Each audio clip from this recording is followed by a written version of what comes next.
غور کیا آپ نے؟ عزیزان گرامی 5 لفظ میں نے پڑھے ہیں آپ کی خدمت میں، پوری مجلس ذہن میں ہونی چاہیے، میں تو پوری کوشش کرتا ہوں یاد رہ جائے۔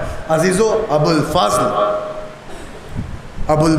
نافذ البصیرہ، وفادار، غازی، عباس، بس تمام کر رہا ہوں، یہ تو بہت القاب ہے، باب الحوائج بھی لقب ہے، بڑے معجزات ہیں میرے مولا کے، لیکن بس عزیزان گرامی اسباب رحمت سمیٹ رہا ہوں، گفتگو تمام کر رہا ہوں، بہت وقت لے لیا میں نے، تقریباً 50 منٹ لے لیا۔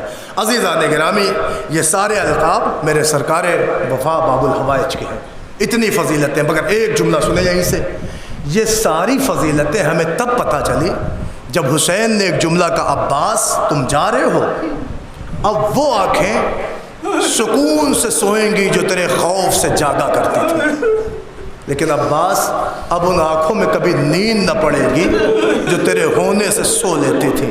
اب سمجھے آپ، عباس نے کہہ دیا عباس اب زینب نہ سو پائے گی، اب سکینہ نہ سو پائے گی۔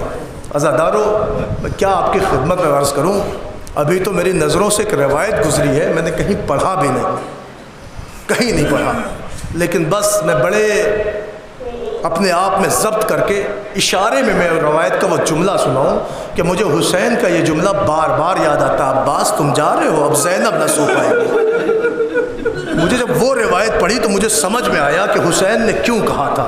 پتہ ہے روایت یہ ہے کہ ایک شخص تھا جو کربلا میں بعد کربلا بڑی جلدی جلدی اپنے سامان طے کر رہا تھا اور تیاری کر رہا تھا، تو شمر نے اس سے پوچھا لعین کہاں کی تیاری ہے؟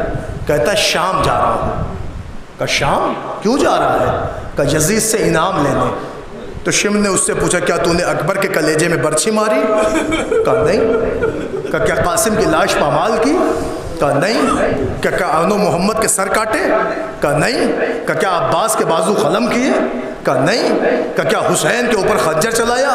کہا نہیں۔ پھر جا کیوں رہا ہے؟ کہ بس جا اس لیے رہا ہوں کہ میں لشکر یزید میں تھا، مجھ سے جو بن پڑتا تھا میں نے وہ ظلم کیا، لیکن میں نے کوئی خاص ظلم نہیں کیا، میرا انعام بنتا ہے، میں انعام لینے جا رہا ہوں۔ تو ایک مرتبہ شمر کہتا اگر تجھے یزید سے انعام چاہیے ہے تو انعام دلاؤں گا میں، لیکن ایک ظلم تو کر۔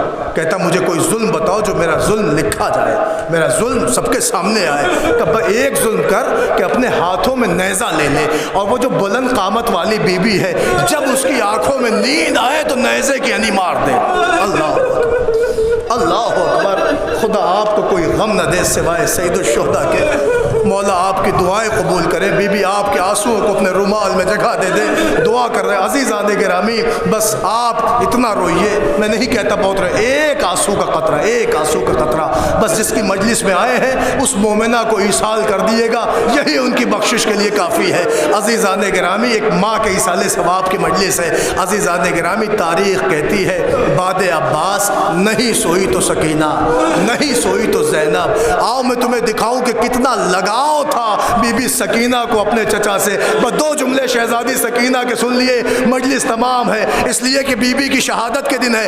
عزیزان گرامی روایت کہتی مدینے میں جب شاہ کی دختر پیدا ہوئی اور سکینہ دنیا میں آئی ہے تو تاریخ کہتی ابھی سکینہ 1 سال کی بھی نہ ہوئی تھی کہ سکینہ نے اپنے ننھے ننھے قدم زمین مدینہ پہ رکھا اور پہلی دفعہ پیدل چلنا چاہا۔ اللہ اکبر، یہ جملہ سنیے گا، پہلی دفعہ بی بی نے پیدل اپنا قدم رکھ کے پیدل چلنا چاہا۔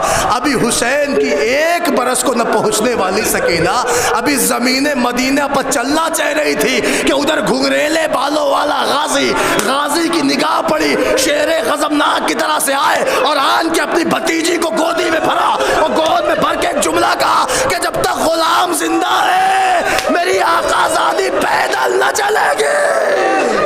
اللہ اکبر، جب تک غلام زندہ ہے میری آقا زادی پیدل نہ چلے گی، جب تک غلام زندہ ہے میری آقا زادی پیدل نہ چلے گی۔ بازادارو یہ جملہ عباس نے کہا تھا، بی بی سکینہ کو گود میں لے لیا، مگر عزیزو روایتیں کہتی ہیں مسلسل پلکوں پہ بٹھاتے تھے، ہمیشہ گودی میں بھرے رہتے تھے، بڑے نازوں سے اپنی بھتیجی کو پالتے تھے۔ جن کے بھتیجیاں ہوں گی نا وہ سمجھ سکتے ہوں گے کہ بھائی سے جتنا لگاؤ ہوگا بھتیجیوں سے اتنا ہی پیار ہوگا۔ عزیزان گرامی مگر ہاں عباس کی وفا، اللہ اکبر، بڑا پیار تھا سکینہ سے۔ عزیزان گرامی تاریخ کہتی ہے کہ وہی عباس کہ جن کا سر نوک نیزہ پہ نہ رکا، ان کا سر گھوڑے کی ٹاپوں کے ساتھ ساتھ باندھ دیا گیا۔ عزیزان گرامی، روایت کا فقرہ ہے کہ یہ قافلہ کربلا سے 11 محرم کی صبح چلا، 13 محرم کو کوفہ آیا، 29 محرم کو شام پہنچا۔ روایت کی وہی جملے ہیں کہ جب شام کی راہوں میں قافلہ تھا تو وہ عباس جو سکینہ کو بہت چاہتے تھے، روایت کہتی اس کے گلے میں رسی کا پھندا تھا اور شمر لعین گھسیٹ رہا تھا اور سکینہ فریاد کر رہی تھی، اے شمر مجھ سے چلا نہیں جاتا، اے شمر پہلوں میں آبلے ہیں، اے شمر آبلے پھوٹ چکے ہیں، ارے مجھ سے چلا نہیں جاتا۔ عزادارو، روایت کا فقرہ ہے کہ چلتے چلتے شہ کی یتیمہ ایک مقام پر بیٹھ گئی۔ اللہ اکبر، خدا کسی بچی کو یہ دن نہ دکھائے، اولاد والے بیٹھے ہیں، اللہ آپ کی بیٹیوں کو صاحب عز و کرم کرے۔ مگر جملہ سنو، سکینہ چلتے چلتے راہ شام میں ایک منزل پہ بیٹھ گئی۔ ابھی بیٹھی تھی کہ ایک مرتبہ وہ کہ جسے لوریوں میں پالا گیا ہو، جسے نازوں سے پالا گیا ہو، روایت کا فقرہ، شمر نے تازیانہ اٹھایا اور آن کے اس یتیمہ کی طرف بڑھا اور گھڑکیاں دے کے کہتا اٹھو چلو، اٹھو چلو، اٹھو چلو، اور تازیانہ اٹھایا کہ سکینہ لرز کے کہتی بھیا سجاد، اللہ اکبر۔ سجاد نے زنجیروں کو سنبھالا، مگر عزادارو شمر نے پھر زبردستی کہا اٹھو چلو، اٹھو چلو۔ عزادارو، جب سجاد نہ پہنچ سکے نا تو تڑپ گئی اور تڑپ کے عباس کے سر کی طرف دیکھا، کہا چچا، اے چچا، ارے بچپن میں پیدل نہیں چلنے دیا، آج شمر زبردستی چلا رہا ہے۔ اللہ اکبر، اللہ اکبر۔ شمر نے بی بی کو گھسیٹنا چاہا، سکینہ 2 قدم چل کے گر پڑی۔ میں ایک مرتبہ دوڑ کے امام سجاد توقع سلاسل میں اسیر میرا غریب مولا آیا اور آن کے کہتا ہے اے شمر زبردستی نہ چلا، میری بہن کے پیروں میں آبلے ہیں، ارے چھالے پھوٹ چکے ہیں، اے شمر میری بہن سے چلا نہیں جاتا۔ میں ایک مرتبہ قیامت ہو گئی، شمر کہتا مجھے چلانے کا ہنر آتا ہے۔ اب دیکھنا عزادارو، عجب فقرہ ہے، میں اس نے تازیانہ لیا، سکینہ کو چھوڑا، تمہارے اس امام کے پاس آیا کہ جس کے گلے میں توق تھا، ہاتھوں میں ہتھکڑی، پیروں میں بیڑی، امام عالم رکوع میں۔ ارے شمر نے اتنا تازیانہ مارا، سجاد زمین پہ گر گئے۔ اللہ اکبر، اللہ اکبر۔ ہو گئی مجلس، میں ایک جملہ مجلس تمام ہے، سجاد زمین کربلا پہ گر گئے۔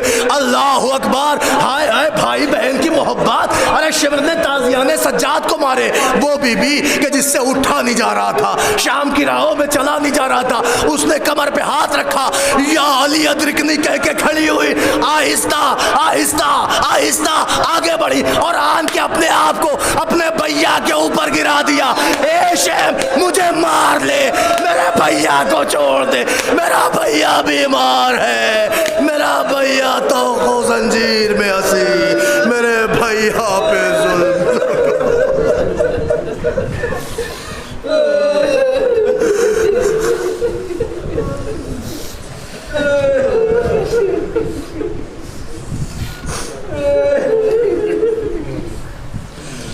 سيعلم الذين ظلموا أيام قلب ينقلبون إنا لله وإنا إليه راجعون۔ بار الہا، تجھے واسطہ ہے محمد و آل محمد کا، ہماری مختصر سی عزا کو قبول فرما۔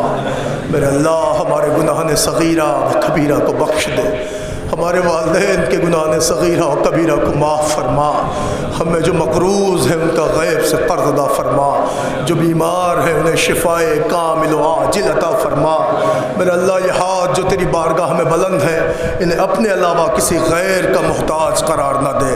بانیان مجلس، سامعین مجلس، حاضرین مجلس کے تمام دلی مقاصد کو پورا فرما، روضات مقدسہ کی حفاظت فرما، جنت البقیع کے روضوں کی جلد جلد تعمیر فرما۔ اے میرے مولا، تجھے واسطہ ہے محمد و آل محمد کا، ہم میں جو حضرات بے روزگار ہیں انہیں برسر روزگار بنا، جو برسر روزگار ہیں انہیں ترقی عطا فرما۔ میرے مولا، اس وقت تیری بارگاہ میں جتنے بھی مومنین و مومنات اپنے دلوں میں جو بھی حاجات لے کے بیٹھے ہیں، تجھے باب الحوائج مولا عباس کا واسطہ، میرے اللہ سب کی دعاؤں کو شرف قبولیت عطا فرما۔ اے میرے مولا، اس مجلس کا جو بھی ثواب و مرحومہ کی روح کو پہنچے، ان کے پسماندگان کو صبر جمیل عنایت فرما۔ میرے اللہ واسطہ واسطہ محمد و آل محمد کا سرکار حجت کے ظہور میں تعجیل فرما، ہمیں ان کے آبان و انصار میں شمار فرما۔ ربنا تقبل منا انک انت السمیع العلیم۔ حضرات گزارش ہے ایک مرتبہ سورہ حمد اور 3 مرتبہ سورہ اخلاص کی تلاوت فرما کر مرحومہ شمیم بانو بنت طفیل حسین اور مرحوم مظفر حسین ابن بخشش حسین مرحوم کی روح کو ایصال فرما۔